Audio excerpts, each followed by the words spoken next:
고난은 하나님을 만나는 기회가 된다. 고난이 없으면 하나님을 찾지 않게 된다. 고난을 통해서 겸손해지게 되고 하나님께 기도하게 되고 고난을 통해서 간증이 있게 된다. 고난당한 사람에게 위로가 되고 내가 이렇게 고난을 당했을 때 하나님이 함께 하셨다. 그래서 고난을 우리가 잘 해석하게 되면 그것이 유익이 되게 되고 다른 사람에게 용기를 주고 위로가 되게 된다 하는 그런 내용입니다. 김영재 목사님이 아마 강의한 내용 가지고서 어떤 목사님이 얘기를 하는 것 같아요. 그런데 고난이 축복인 4가지 이유에 대해서 말하고 있어요. 우리는 고난 안 당하길 원하죠. 고난 없이 그냥 교회 나와서 무령 없이 그냥 태평성대를 누리면서 살면 좋겠죠. 그런데 그게 아니에요. 우리가 살아가는 삶의 과정은 예수를 믿는 사람이나 안 믿는 사람이나 고난은 다 찾아옵니다. 근데 예수 믿는 사람에게는 그 고난이 축복이 된다. 아멘. 그 고난을 통해 겸손하게 되고 하나님을 찾게 되고 기도하게 되고 하나님을 만나게 되어서 많은 사람에게 내가 고난을 이렇게 극복했다 하는 간증이 되게 된다. 그런 내용이 오늘 이 영상에 나오는 내용입니다. 오늘 본문은 바로왕 앞에 선 모세에 대한 하나님의 선언입니다. 출애굽기 재앙은 단순한 심판이 아니고 왜 재앙을 하나님이 허락하셨는가? 목적이 분명해요. 그것은 애굽 사람이 나를 여호와인 줄 알게 하려 하심이라. 아멘. 왜 애굽 사람들에게 이런 재앙이 있었을까요? 10가지 재앙이 나오는데요. 왜 이런 재앙을 하게 되냐면 하나님이 정말 참신이다 하는 것을 알게 하려고, 하나님이 살아계신 신이다 하는 것을 알게 하려고 재앙을 해주셨다고 말씀하고 있어요. 여기 출애굽기 10장, 7장은 하나님 말씀을 듣지 않아서 재앙이 시작되는 내용입니다. 모세가 애굽 바로에게 찾아가서 자기 민족 이스라엘을 풀어달라 이렇게 부탁을 했을 때 애굽 왕은 모세를 비웃죠. 그리고 하나님도 비웃으면서 모세의 요청을 거절합니다. 왜냐하면 그 모세의 요청이 너무 턱없는 부탁이고 현실을 모르는 요청이라고 생각했기 때문에 당시 애굽은 비동성이라는 거대한 성을 짓는 중이었어요. 이스라엘 민족이 노예가 되어서 일을 하는데 장정만 60만 명, 어마어마한 노동력입니다. 그것도 그 돈 한 푼 안 주고서 부려먹을 수 있는 노예들인데 그 엄청난 공사에 이스라엘 민족이 빠져버리면 일이 안 되죠. 이스라엘은 공짜로 일하는데 이런 사람을 어떻게 내보내냐? 있을 수가 없는 일이다. 바로는 아주 이런 지하에 거절합니다. 그리고 또 모세는 이스라엘의 하나님 여호와 이름을 거론하면서 하나님이 말씀하신 거다 이렇게 말을 해요. 근데 바로의 생각에는 우스운 얘기입니다. 왜냐하면 바로의 생각에는 이스라엘의 하나님 여호와보다 애굽의 신들이 더 강한 신이라고 생각했기 때문입니다. 만약 이스라엘의 하나님이 애굽의 다른 신들보다 강한다면 이스라엘 백성들이 이렇게 수백 년 동안 애굽의 노예로 있을 리가 없다는 거죠. 그렇게 강한 신임을 왜 노예 생활하게 하냐? 당장 풀어줘가지고 우리 애국을 오히려 정복할 수도 있는데 힘이 없으니까 이렇게 노예를 생활하게 한 거냐, 한 거 아니냐? 모세라는 사람이 자기들의 허약한 신을 대면서 신이 이렇게 말씀하셨다. 우리 민족을 풀어달라 하니까 비웃을 수밖에 없습니다. 그래서 바로는 이스라엘 백성에게 오히려 더 심한 중노동을 시켜서 이스라엘 백성들이 일로 하여금 모세를 비난하고 저주하게 만들었습니다. 이 왜 와가지고 이렇게 우리를 더 괴롭히게 만드냐 하면서 저주하게 만들고 비난하게 만들었습니다. 모세는 상처를 받고 힘이 쏙 빠졌죠. 근데 하나님은 실망하고 힘이 빠진 모세에게 또다시 말씀을 주십니다. 가서 말씀을 전하라. 그때 모세가 하나님 명령을 순종합니까? 거절합니다. 나는 입이 둔한 자입니다. 바로가 어떻게 내 말을 듣겠습니까? 내가 바로 얘기해봐도 지도 안 먹힙니다. 내가 뭘 가서 어떻게 하라고 나한테 가라고 하십니까? 그러자 하나님이 낙심한 모세에게 뭐라고 하십니까? 1절로 2절에 보면 네가 지금 바로가 볼 때는 한심한 사람처럼 보이겠지만 결국은 하나님이 너를 모세를 신처럼 만들 것이다. 애굽왕에게 신이 되게 하여 신처럼 만들 것이다. 인간의 판단으로는 실현이 불가능한 얘기를 하고 계십니다. 바로는 세계에서 가장 강대한 나라의 애굽왕이고 모세는 노예 중에 한 사람일 뿐이에요. 애굽왕이 무엇 때문에 모세 말을 듣겠습니까? 이건 계란으로 파비치기보다 더한 거예요. 가서 얘기해봐야 지도 안 먹힌대. 가라는 거예요. 내가 너를 신처럼 만들겠다. 이렇게 말하고 있어요. 3절로 4절은 하나님 모세에게 이상한 말을 합니다. 내가 바로에게 가서 그렇게 말하면 바로가 들을 것이다. 그렇게 말하는 게 아니고 바로가 네가 말해도 안 들을 것이다. 이렇게 말을 해요.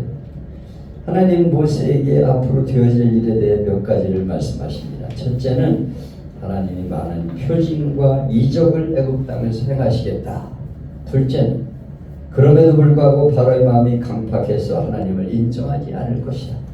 셋째, 애굽에서 여러 큰 재앙을 내리시고 마침내 하나님 백성을 애굽에서 이끌어내실 것이다.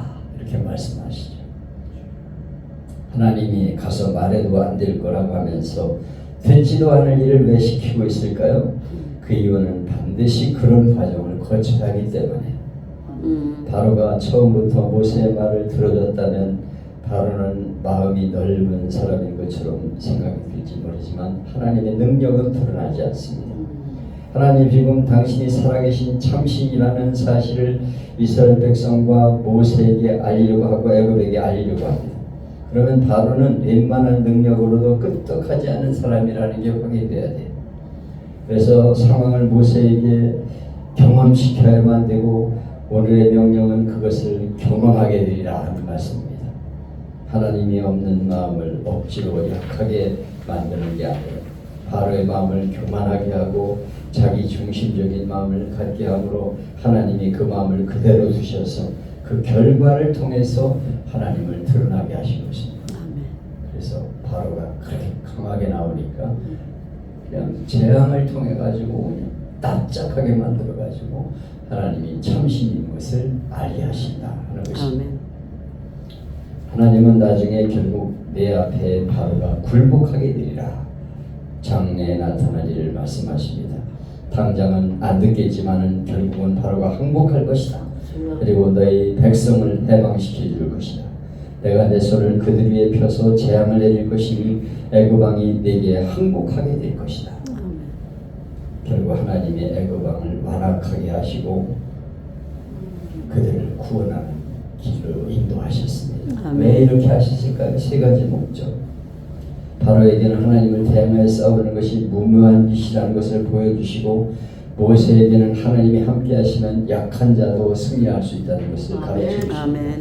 그리고 이스라엘 백성에게는 자기의 배후에 누가 있는가를 체험하게 하기 위해서. 우리도 그렇지 않습니까? 말을 해도 안 통할 상사, 기도해도 안 달라지지 않는 일을 시작해서 하나님은 너를 가서 말을 전해라 이렇게 말씀하고 있어요. 가서 순종해라 이렇게 말씀하고 있습니다. 너 안 된다고 생각하지 말고 가서 전해라. 내 말을 전하라고 그렇게 말씀하고 있어요. 신정 철강 주식회사 사장인 박종훈 장모님의 간증입니다. 그분은 80년대 서대문구 연희동에서 고급 주택을 건축하며 여러 사업을 해서 수십억 원의 돈을 모은 재산가가 되었어요. 그러나 어느 날 돈을 더 벌 수 있다고 하는 친구의 유혹에 넘어가 증권에 투자했다가 수십억 재산을 날렸어요. 제가 이제 내일 카톡에 쓰려고 그러는데 사람 욕심에 빠지면요 자기 가진 걸 다 날려버리더라고요. 그래가지고 가만히 은퇴해가지고 있으면은 아주 잘 살 수 있는데 은퇴금도 받고 그동안 모아놓은 것도 있고 수많은 재산을 가지고 있는데 욕심을 부려요. 그래가지고 무슨 영종도 땅을 사고 아파트를 사고 그러다가 쫄딱 망해가지고 교장 선생님이 나중에 경비 일을 하고 아주 비참한 환경이 되는 걸 볼 수가 있어요. 이 사람이 이제 완전히 돈을 엄청 벌었다가 그만 증권에 투자했다가 수십억 재산을 날려버렸습니다. 증권에 투자한 얘기도 제가 올리려고 그러는데요. 자기가 그런 전문가라는 거예요. 그래가지고 막 증권에 투자했다가 나중에 쫄딱 망해가지고 나중에 대리운전을 하게 되고 막 비참하게 됩니다. 결국은 하루아침에 알거지가 되어서 살던 집도 뺏기고 월세방을 살게 됩니다. 그는 절망감에 빠져 매일 술만 마시고 죽고 싶은 생각을 하면서 내가 살아서 뭐하냐. 거의가 다 실패한 사람들이 죽고 싶어합니다. 정말 창피해서 얼굴을 못 들고 살아. 그냥 난 죽고 싶다 이런 생각을 했어. 그런데 친구가 전도를 하는 거예요. 야, 너 그러지 말고 교회 나가자. 이렇게 힘들 때 하나님께 나가는 거야. 교회 나가는 거야. 이렇게 전도했어요. 여러분이 전도할 적에 시도 안 먹히는 것 같지만요. 어려운 일 당하면 생각납니다. 전도의 기회가 되는 거예요. 폭삭 망했을 때 그가 하나님을 찾게 됩니다. 교회 나가자. 어려울 때 하나님께 나가는 거야. 그리고 전도를 했어요. 그래서 그 친구 따라 교회 나갔습니다. 교회 나가서 은혜를 받으니까 재산은 날아갔는데 마음이 그렇게 평안할 수가 없어요. 첫 예배를 마치고 사람들이 얼굴을 봤더니 얼굴이 다 훤해요. 부러운 거예요. 너무. 야, 저 사람들은 행복한 사람들인데 나만 불행하구나. 그래서 그 하나님 앞에 기도합니다. 하나님, 저도 저렇게 행복하게 살고 싶어요. 불쌍히 여겨주세요. 이제 하나님밖에 없어요. 하나님 나를 도와주세요. 밤마다 교회 나가서 기도하고 철야기도 하고 새벽기도 하고 금식기도 하고 매달렸어요. 근데 1년 동안 기도하니까 믿음이 생기고 희망이 생기고 용기가 생기는 거예요. 하나님 다시 기회를 주세요. 하나님이 도와주시면 뭐든지 할 수 있음을 믿습니다. 그래가지고 사업을 일으켜서 신정, 철강, 주식회사를 만들어 성공하고 하나님께 영광을 돌렸습니다. 그는 말합니다. 하나님, 나는 누구보다 행복한 사람입니다. 하나님이 도와주심을 감사합니다. 고난을 통해서 하나님이 함께 하신다는 걸 보여주셨어요. 사람이 고난을 통해서 하나님 만나는 거예요. 그리고 정말 하나님은 살아계시구나. 하나님은 정말 참신이고 하는 것을 깨닫게 되는 것입니다. 아멘. 야곱의 재앙은 하나님을 알게 하기 위한 하나님의 마지막 수단이듯이 이 장로님의 인생의 무너짐은 역 하나님을 만나게 하는 하나님의 은혜의 통로였어요. 하나님은 바로에게 내 백성을 내놓으라 그랬는데 바로는 거절하다가 망하죠. 하나님 오늘도 우리에게 어서 내게 오라고 하시는데 하나님을 예면하게 되면 결국 길을 잃어버리게 됩니다. 그러나 하나님께 돌아오는 순간 회복의 길이 열리게 돼요. 아멘. 하나님은 살아계시구나, 함께 하시는구나 하는 것을 깨닫게 하는 거예요. 그래서 하나님이 고난을 통해서 하나님을 알게 하고 만나게 하는 기회가 된다는 것을 우리가 기억해야겠습니다. 아멘. 하나님을 아는 사람은 결국 순종하는 사람입니다. 따라서 하실까요? 하나님 말씀에 순종하면 복 받는다. 하나님 말씀에 순종하면 복 받는다. 순종하는 사람이 되자. 순종하는 사람이 되자. 아멘. 아멘. 여러분, 이 세상 만물을 지배하고 다스리는 분은 오직 하나님 분이십니다. 참된 이적을 일으킬 수 있는 분, 그분이 오직 하나님 한 분이세요. 그분이 우리를 하여금 깨닫게 하시고 하나님을 알게 하시려고 고난도 때려오게 주시고 하나님을 만나는 은혜를 있게 하시는 것입니다. 아멘. 우리는 오직 교회 중심, 말씀 중심으로 살아서 하나님의 살아계심을 간증하는 주인공이 되기를 축복합니다. 아멘.